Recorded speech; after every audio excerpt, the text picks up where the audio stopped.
cross one leg over the other.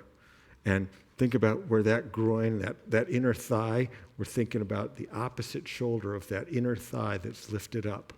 So here we're going to do sunrise, sunset. Here we can do that. We can pull those knees on up just gently, and the weight of both legs just beautifully gives you something to relax the torso and your twist open with.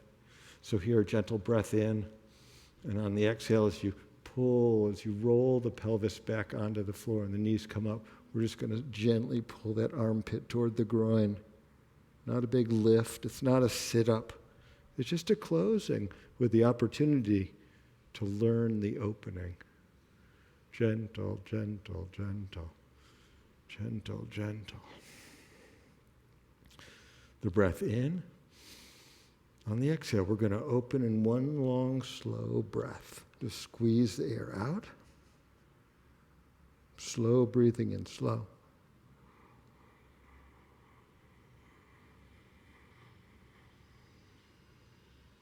Okay. Come back to the center. We just did a little bit of that. And we can let the knees go over to that side. Both knees go over. And then just let the knees go over to the other side. How is it? How is it different? Crossing the other leg over. And just begin to let that knee go out to the side. Oh, boy. I feel a little stiff this way. We're going to give some extra attention. If you find where you're stiff, give that some extra attention. The closing on up. The opening. Is this the line that doesn't know how to open? The gentle breath in. We're not stretching.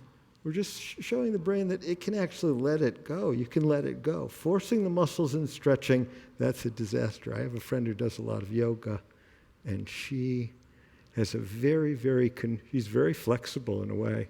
She has a lot of range, but her tension system is very confused. It doesn't know what to do, okay? It doesn't know how to relax. It keeps trying to grab onto her, and she overrides it and confuses it with stretching. The gentle breath in, we're closing on up. Really think, okay, really focus it. Is it here? Is it here? Is it here? Is it here? Where is it? Is everything closing? Is it clear to your brain that it's closed? And here we're going to have that beautiful opening. Slow. Breathing. It's breathing space. Opening, opening, opening, opening. Relaxing it open, letting it go. Maybe last one. I got to do one more. I'm sorry. If you don't want to, you don't have to. But I like doing it. I like to be free. My wife and I were in Costa Rica. We leave tomorrow, and we have some walking to do today. And walking is rotation. If people think about it as foot and leg, it's not that. It's the problem with our gait. The problem in walking is almost always a rotational error, and that could be created by lots of little tensions. But it's stuck in the torso. That's the root holdings are in the torso. Okay, so there we go. We did that side, and let the knees go over there, and let the knees go over there and say, okay, is it twisting? You could have that beautiful oscillatory movement here. That's sort of like walking in a way. All right.